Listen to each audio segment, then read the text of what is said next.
اگر اللہ نے آپ میں کوئی اچھی بات رکھی ہے، کسی نیکی کی توفیق دی ہے، تو اس کا بھی استحضار کرنا چاہیے۔ استحضار کا مطلب اس کے بارے میں ہمیں سوچنا چاہیے، اس کی ہم قدر کریں، اس پہ اللہ کا شکر ادا کریں۔ یہ نہ دیکھیں سب روزے رکھنے تو ہم نے رکھ لیا تو کیا ہو گیا، بھائی سب کا نہیں پتا، ہم تو نالائق ہیں یار، سب تو بہت نیک ہیں، وہ تو رکھ سکتے ہیں، ہم جیسے نالائق کو اللہ نے توفیق، میرا جو اللہ سے معاملہ ہے مجھے کیا پتا آپ کا کیا معاملہ ہے، میں تو اپنا معاملہ دیکھوں گا۔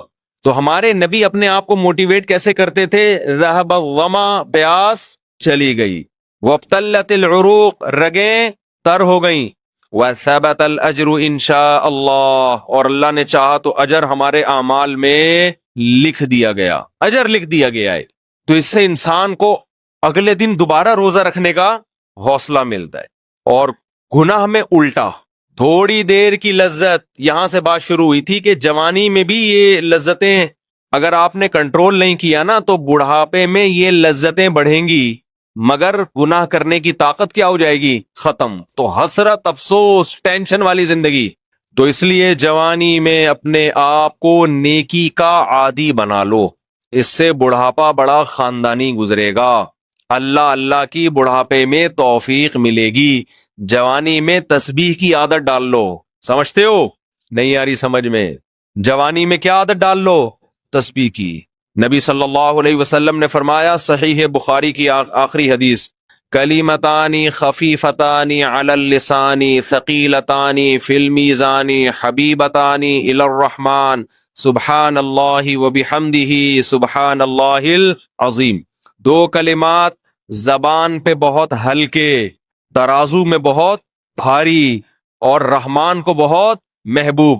ایک سبحان اللہ وبحمدہ، دوسرا سبحان اللہ العظیم۔ یہ آپ نے اگر جوانی میں اپنے آپ کو ذکر کا عادی بنا دیا، بڑھاپا بڑا اچھا گزرے گا۔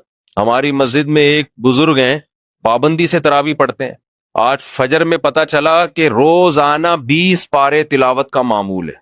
میرا خیال ہے 70 سال عمر تو ہوگی، 70 سال میں روزانہ کتنے پارے پڑھ رہے ہیں؟ 20۔ کیا یہ عادت انہوں نے بڑھاپے میں ڈالی ہے؟ بڑھاپے میں اتنی ہمت نہیں ہوتی، یہ عادت کب سے پڑی ہوئی ہوتی ہے؟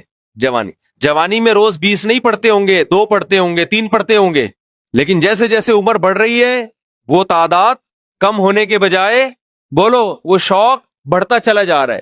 عین ممکن ہے کچھ دنوں کے بعد یا چند سالوں کے بعد صحت اجازت نہ دے، عین ممکن ہے، لیکن شوق تلاوت کا کم ہونے کے بجائے بڑھے گا، اور اللہ اجر کس پہ لکھے گا؟ شوق پہ۔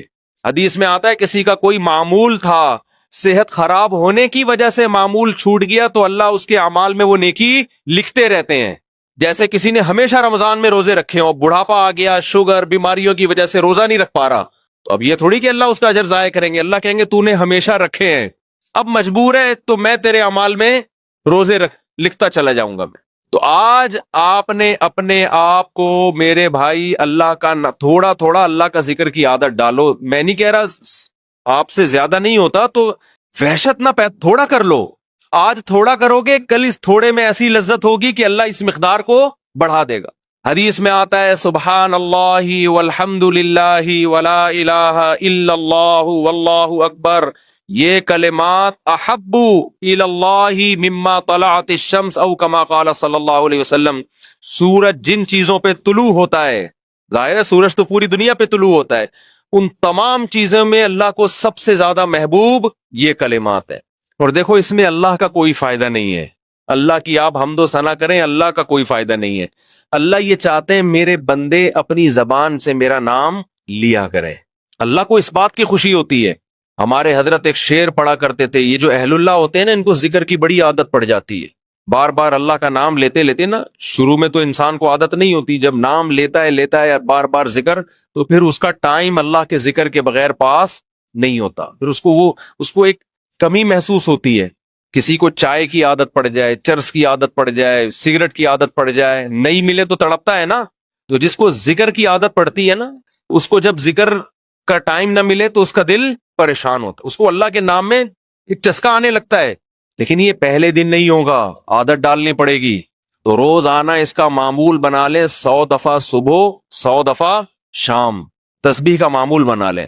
اس سے کیا ہوگا؟ ابھی شاید دل نہ لگے آپ کا، لیکن جیسے جیسے عمر بڑھے گی اللہ کے نام کا چسکا لگنا شروع ہو جائے، بڑھاپا بہت اچھا گزرے گا، اللہ کو یاد کر کے گزرے گا۔ کھوپڑی شریف میں بات آ رہی ہے کہ نہیں آ رہی؟ اور اگر ہر وقت دنیا کے تذکرے کرتے رہے نا، ہر وقت ویڈیو گیم لے کے بیٹھے ہوئے پب جی کھیل رہے ہیں، سانپ والا اب تو سانپ والا ختم ہو گیا، اب آ رہا ہے سانپ والا، نوکیا میں آتا تھا سانپ لمبا ہوتا جا رہا ہے، اس کو پتہ نہیں فضول ٹائم ویسٹ کر رہے ہو۔ ہم پریشان ہوتے ہیں یار، ہمارے پاس کاموں کو نمٹانے کا ٹائم نہیں ملتا، ہم تو چاہ رہے کاش یہ دن 24 گھنٹے کے بجائے 48 گھنٹے کا ہو جائے، اور لوگ کیا کر رہے ہیں کہ وہ باقاعدہ ارادہ کر کے ضائع کر رہے ہیں ٹائم۔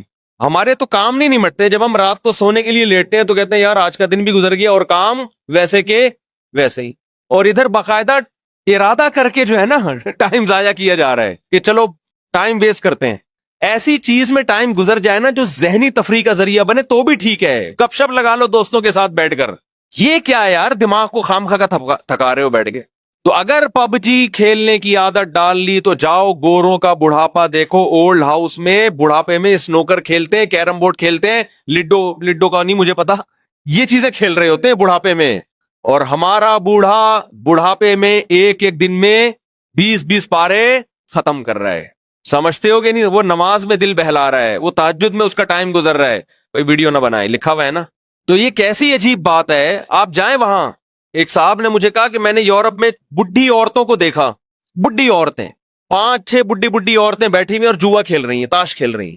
کہہ رہے مجھے یاد آیا یار ایک ہماری بوڑھی ہیں، ہماری بوڑھی عورتیں مصلے پہ بیٹھی ہوتی ہیں، اللہ اللہ کر رہی ہوتی ہیں، آخری وقت اللہ کا نام لے کے گزار رہی ہوتی ہیں، اور ایک ہی بڑھیاں ہیں اور کیا کھیل رہی ہیں؟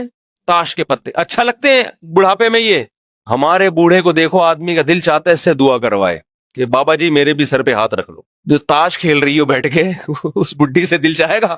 اسے تو آدمی نصیحت کرے گا کچھ اور کر لے، تھوڑے دنوں میں اتنا راشا آئے گا نا ہاتھوں میں تھوڑے دنوں میں کہ ایک پتے کے بجائے 2 گر رہے ہوں گے، 2 پتے ایک ساتھ گر رہے ہوں گے۔